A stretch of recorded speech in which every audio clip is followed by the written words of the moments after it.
அனைவருக்கும் வணக்கம். இன்னைக்கு இந்த வீடியோல நம்ம என்ன பார்க்க போறோம்னா 8th ஸ்டாண்டர்ட் தமிழ் இயல் 2 ஃபுல்லா பார்க்க போறோம். ஆல்ரெடி நம்ம சேனல்ல 8th ஸ்டாண்டர்ட் இயல் 1 ஃபுல்லா அப்லோட் பண்ணியிருக்கோம். இது வரைக்கும் பார்க்காதவங்க கண்டிப்பா மிஸ் பண்ணாம பாருங்க.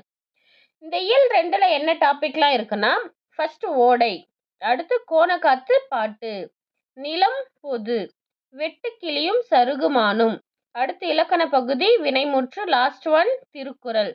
ஸோ இன்னைக்கு இந்த டாபிக்ல இருந்து தான் லைன் பை லைன் கொஷின்ஸ் எல்லாமே பார்க்க போறோம். First lesson question number 1. ஓடை ஆட உள்ளம் தூண்டுதே, கல்லில் உருண்டு தவழ்ந்து நெளிந்து பாயும் என்ற பாடல் வரியை பாடியவர் யார்? ஓடை ஆட உள்ளம் தூண்டுதே, கல்லில் உருண்டு தவழ்ந்து நெளிந்து பாயும் என்ற பாடல் வரியை பாடியவர் யார்? ஆன்சர் வாணிதாசன். செஞ்சொல் மாதர் வல்லைப்பாட்டின் சீருக்கு ஏற்ப முழவை மீட்டும் என்ற பாடல் வரியை பாடியவர் யார்? செஞ்சொல் மாதர் வல்லைப்பாட்டின் சீருக்கு ஏற்ப முழவை மீட்டும் என்ற பாடல் வரியை பாடியவர் யார்? ஆன்சர் வாணிதாசன். அடுத்து தேர்ட் கொஷின். தமிழகத்தின் வேர்ட்ஸ்வொர்த் என புகழப்படுபவர் யார்? கவிஞர் வாணிதாசன். வாணிதாசனின் இயற்பெயர் அரங்கசாமி என்ற எத்திராசலு. வாணிதாசன் யாரின் மாணவர்? வாணிதாசன் யாரின் மாணவர்? ஆன்சர் பாரதிதாசன். கவிஞரேறு பாவலர் மணி போன்ற சிறப்பு பெயர் பெற்றவர் யார்? கவிஞரேறு பாவலர் மணி போன்ற சிறப்பு பெயர் பெற்றவர். ஆன்சர் வாணிதாசன். அடுத்த கொஸ்டின் நம்பர் 7. பிரெஞ்சு அரசு யாருக்கு செவாலியர் விருது வழங்கியது? பிரெஞ்சு அரசு யாருக்கு செவாலியர் விருது வழங்கியது? ஆன்சர் வாணிதாசன். அடுத்த கொஸ்டின் நம்பர் 8. தமிழச்சி, கொடிமுல்லை, தொடுவானம், எழிலோவியம், குழந்தை இலக்கியம் போன்ற நூல்களை எழுதியவர் யார்? ஆன்சர் வாணிதாசன். அடுத்த கொஸ்டின் நம்பர் 9. தூண்டுதல் என்பதன் பொருள் ஆர்வம் கொள்ளுதல், ஈரம் என்பதன் பொருள் இரக்கம், முழவு என்பதன் பொருள் இசைக்கருவி, பயிலுதல் என்பதன் பொருள் படித்தல், நாணம் என்பதன் பொருள் வெட்கம், செஞ்சொல் என்பதன் பொருள் திருந்திய சொல். அடுத்த கொஸ்டின் நம்பர் 15. நன்செய் என்பதன் பொருள் நிறைந்த நீர்வளத்தோடு பயிர்கள் விளையும் நிலம் நன்செய் எனப்படும். அடுத்து புன்செய் என்பதன் பொருள் குறைந்த நீரால் பயிர்கள் விளையும் நிலம் புன்செய் எனப்படும். அடுத்த கொஸ்டின் நம்பர் 17. வல்லைப்பாட்டு என்பதன் பொருள் நெல் குத்தும் போது பாடப்படும் பாடல் வல்லைப்பாட்டு எனப்படும். ஓடை என்னும் பாடல் எந்த நூலில் இடம்பெற்றுள்ளது? ஆன்சர் தொடுவானம். பள்ளிக்கு சென்று கல்வி பயிலுதல் சிறப்பு. அடுத்த கொஸ்டின் நம்பர் 20. செஞ்சொல் மாதரின் வல்லைப்பாட்டிற்கு ஏற்ப மீட்டுவது ஓடை. நன்செய் என்னும் சொல்லை பிரித்து எழுத கிடைப்பது நன்மை கூட்டல் செய். நீள் உழைப்பு என்னும் சொல்லை பிரித்து எழுத கிடைப்பது நீள் கூட்டல் உழைப்பு. சீருக்கு ஏற்ப என்பதனை சேர்த்து எழுத கிடைக்கும் சொல் சீருக்கேற்ப. அடுத்த கொஸ்டின் நம்பர் 24. ஓடை கூட்டல் ஆட என்பதனை சேர்த்து எழுத கிடைக்கும் சொல் ஓடையாட. அடுத்த லெசன் நம்பர் 2. கோணக்காத்து பாட்டு. Question number 25. நாட்டில் பெரும் பஞ்சம் ஏற்பட்ட காலங்களில் மக்கள் பட்ட துயரங்களை அக்காலத்தில் வாழ்ந்த புலவர்கள் எந்த பாடலாக பாடினர்? ஆன்சர் கும்மி பாடல்கள். கும்மி பாடல்கள் பேச்சு தமிழில் அமைந்த இவை பஞ்ச கும்மிகள் என்று அழைக்கப்பட்டன. அடுத்த கொஸ்டின் நம்பர் 27. பஞ்ச கும்மிகள் என்ற நூலை தொகுத்தவர் யார்? பஞ்ச கும்மிகள் என்ற நூலை தொகுத்தவர் புலவர் சே. ராசு. காத்து நொண்டி சிந்து என்ற நூலை இயற்றியவர் வெங்கம்பூர் சாமிநாதன். கோணக்காத்து பாட்டு என்ற கவிதை எந்த நூலில் இருந்து எடுக்கப்பட்டது? காத்து நொண்டி சிந்து. அடுத்த கொஸ்டின் நம்பர் 30. கோணக்காத்து பாடலில் புலவர் எந்த கடவுளை காக்குமாறு வேண்டுகிறார்? கோணக்காத்து பாடலில் புலவர் எந்த கடவுளை காக்குமாறு வேண்டுகிறார்? ஆன்சர் முருகன். முகில் என்பதன் பொருள் மேகம். கெடி கலங்கி என்பதன் பொருள் மிக வருந்தி. சம்பீரமுடன் என்பதன் பொருள் முறையாக. சேகரம் என்பதன் பொருள் கூட்டம். விண்ணம் என்பதன் பொருள் தேசம். வாகு என்பதன் பொருள் சரியாக. காலன் என்பதன் பொருள் யமன். மெத்த என்பதன் பொருள் மிகவும். காங்கேய நாடு என்பதன் பொருள் கொங்கு மண்டலத்தில் 24 நாடுகளுள் ஒன்று. வானில் கரு முகில் தோன்றினால் மழை பெய்யும். அடுத்து கொஸ்டின் நம்பர் 41. முறையான உடற்பயிற்சியும் சரிவிகித உணவும் காலனையும் ஓட்டிவிடும். முறையான உடற்பயிற்சியும் சரிவிகித உணவும் காலனையும் ஓட்டி விடும்.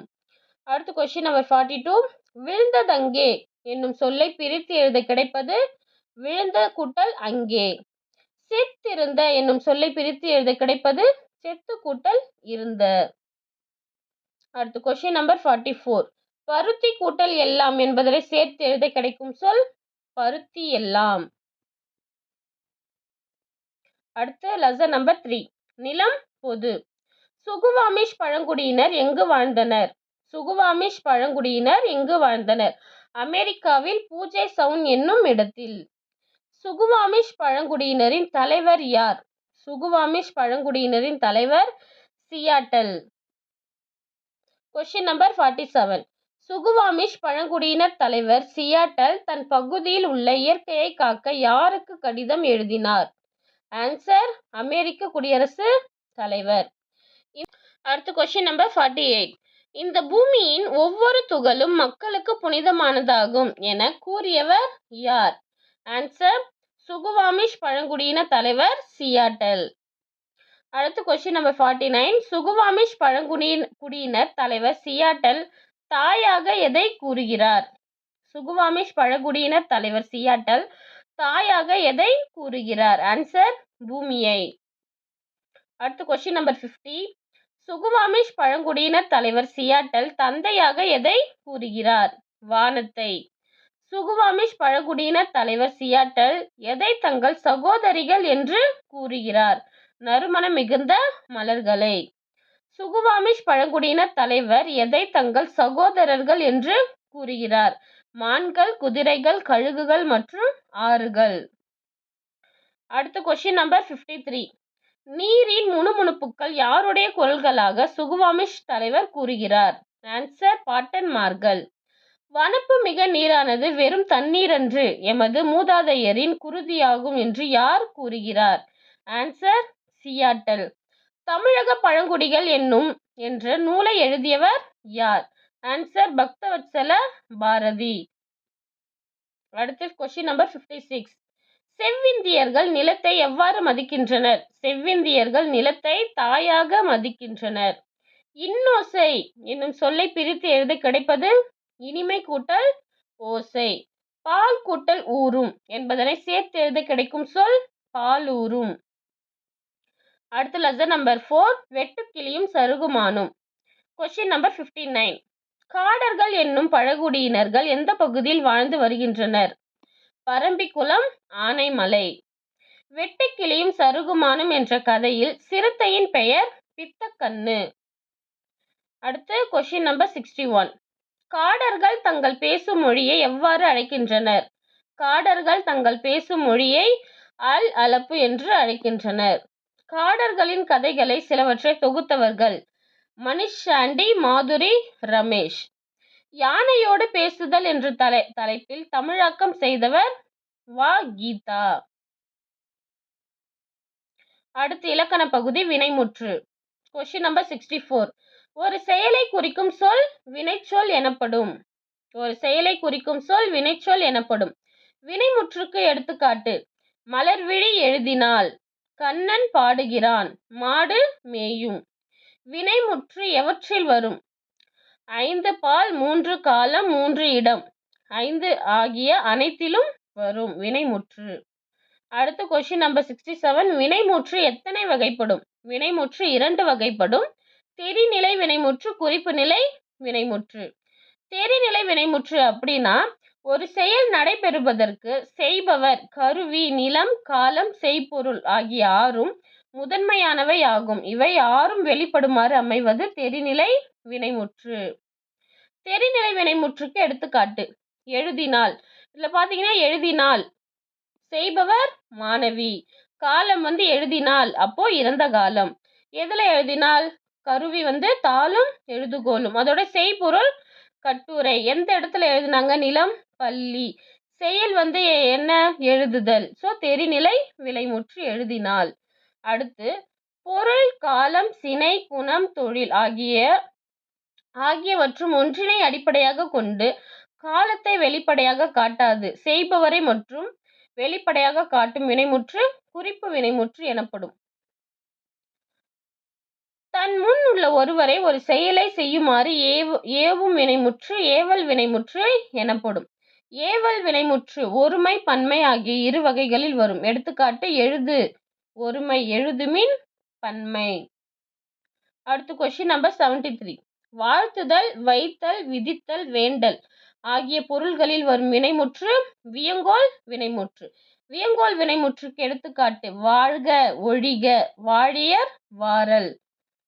வியங்கோள் வினைமுற்று பார்த்தீங்கன்னா இரு திணைகளையும் உயர்திணை, அக்திணை, 5 பால், ஆண்பால், பெண்பால், பலர்பால், ஒன்றன்பால், பலவின்பால், 3 இடங்கள், தன்மை, முன்னிலை, படர்க்கை ஆகியவை காட்டுறது வியங்கோள் வினைமுற்று.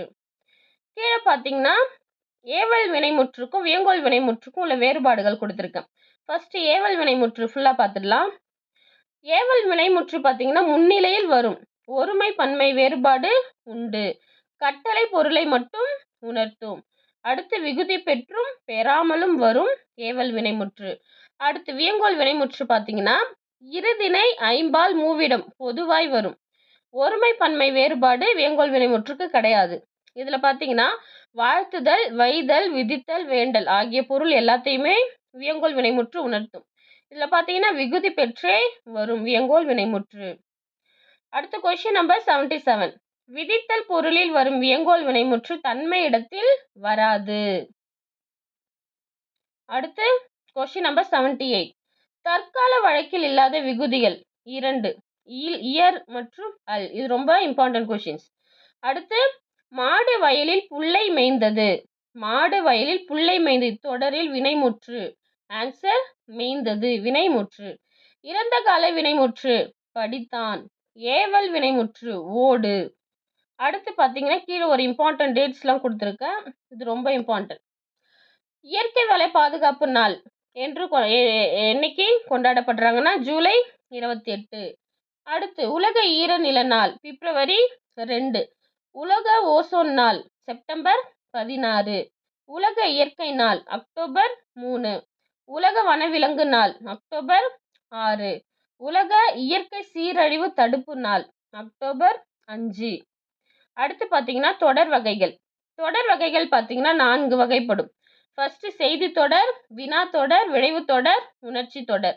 அதில் பார்த்தீங்கன்னா ஃபர்ஸ்ட் செய்தி தொடர் பார்த்துடலாம். செய்தி தொடர் அப்படின்னா ஒரு செய்தியை தெளிவாக கூறும் தொடர் செய்தி தொடர் எனப்படும். அதுக்கு எடுத்துக்காட்டு பார்த்தீங்கன்னா கரிகாலன் கல்லணையை கட்டினான் செய்தி தொடர். அடுத்து வினா தொடர் ஒருவரிடம் ஒன்றை வினவுவதாக அமையும் தொடர் வினா தொடர். ஒருத்தட்ட ஒரு கொஸ்டின் கேட்குற மாதிரி வர்றது எல்லாமே வினா தொடர். எடுத்துக்காட்டு பார்த்தீங்கன்னா எக்ஸாம்பிள் சிலப்பதிகாரத்தை இயற்றியவர் யார் யார் அப்படின்னு சொல்லி கொஸ்டின் கேட்குறோம் இல்லையா? ஸோ அது வினா தொடர். அடுத்து பார்த்தீங்கன்னா விளைவு தொடர். விளைவு தொடர் ஏவல், வேண்டுதல், வாழ்த்துதல், வைதல் ஆகிய பொருள்களில் வரும் தொடர் விளைவு தொடர் எனப்படும். எடுத்துக்காட்டு பார்த்தீங்கன்னா இளமையில் கல் இது ஏவலுக்கு எடுத்துக்காட்டு. அடுத்து உன் திருக்குறள் நூலை தருக வேண்டுதல் கேட்குறாங்க. அடுத்து உழவு தொழில் வாழ்க வாழ்த்துதல். கல்லமை ஒழிக இது வைதல். அடுத்து பார்த்தீங்கன்னா உணர்ச்சி தொடர். உணர்ச்சி தொடர்னா என்னன்னா எதெல்லாம் வரும்னா உவகை, அழுகை, அவலம், அச்சம், வியப்பு முதலான உணர்ச்சிகளை உணர்த்தும் தொடர் தான் உணர்ச்சி தொடர். அடடா என் தங்கை பரிசு பெற்றாள். புலி வருகிறது. பழந்தமிழ் இலக்கியங்கள் பலவும் அழிந்து விட்டனவே. மலையின் உயரம் மலையின் உயரம்தான் என்னே வியப்பு. இது எல்லாமே உணர்ச்சி தொடர். அடுத்து பார்த்தீங்கன்னா லாஸ்ட் திருக்குறள். Question number 93. எக்காலத்திற்கும் எல்லா மக்களுக்கும் பொருந்தும் அறக்கருத்துக்களை கொண்ட நூல் திருக்குறள். வாழ்வியல் நூல் மற்றும் நீதி நூல் திருக்குறள். திருக்குறளின் பெருமையை விளக்கும் நூல் திருவள்ளுவ மாலை எனப்படும். அடுத்து கொஸ்டின் நம்பர் 96 திருக்குறள் கொடுத்து அதோட அணி என்னன்னு கேட்டிருக்காங்க. சமன் செய்து சீர்தூக்கும் கோல் போல் அமைந்த ஒரு பால் கேடாமை சான்றோருக்கு அணி என்ற குறளில் பயின்று வந்துள்ள அணி உவமை அணி. அடுத்து பெருநாவலர், முதற்பாவலர், நாயனார் முதலிய பல சிறப்பு பெயர்களால் குறிக்கப்படுபவர் திருவள்ளுவர். அடுத்த கொஸ்டின் நம்பர் 98 2000 ஆண்டுகளுக்கு முற்பட்டவர் திருவள்ளுவர். உலகின் பல்வேறு மொழிகளில் மொழிபெயர்க்கப்பட்ட நூல் திருக்குறள். திருக்குறள் அறம், பொருள், இன்பம் என்னும் முப்பால் பகுப்பு கொண்டது. அறத்துப்பாலில் உள்ள இயல்கள் 4. பாயிரவியல், இல்லறவியல், துறவறவியல், ஊழியல். இதே பொருள் பாலில் உள்ள இயல்கள் 3. அரசியல், அமைச்சியல், ஒழிப்பியல். அடுத்து இன்பத்து பாலில் உள்ள இயல்கள் 2. களவியல் மற்றும் கற்பியல். அடுத்து புகழாலும் பழியாலும் அறியப்படுவது நடுவு நிலைமை. அடுத்து கொஸ்டின் நம்பர் 105 பயனில்லாத கலர் நிலத்திற்கு ஒப்பானவர்கள் கல்லாதவர்கள். வல்லுருவம் என்னும் சொல்லை பிரித்து எழுத கிடைப்பது வன்மை கூட்டல் உருவம். அடுத்து நெடுமை கூட்டல் தேர் என்பதனை சேர்த்து எழுத கிடைக்கும் சொல் நெடுந்தேர். வரும் முன்னர் எனும் தொடங்கும் குறளில் பயின்று வந்துள்ள அணி உவமை அணி. அடுத்து லாஸ்ட் கலைச்சொல் அறிவோம். பழங்குடியினர் ட்ரைப்ஸ், சமவெளி பிளைன்ஸ், பள்ளத்தாக்கு வேலி, புதர் திக்கெட், மலைமுகடு ரிட்ஜ், வெட்டுக்கிளி லோக்கஸ்ட், சிறுத்தை லியப்பர்ட், மொட்டு பர்ட்ஸ். அவ்வளோதான் ஃப்ரெண்ட்ஸ், இன்னைக்கு பார்த்த கொஷின்ஸ் கண்டிப்பாக உங்களுக்கு ரொம்ப யூஸ்ஃபுல்லாக இருக்கும். இந்த மாதிரி கொஷின்ஸ் உங்களுக்கு நிறைய வேணும்னு நினச்சிங்கன்னா நம்ம சேனலை கண்டிப்பாக சப்ஸ்கிரைப் பண்ணிக்கோங்க. தேங்க்யூ.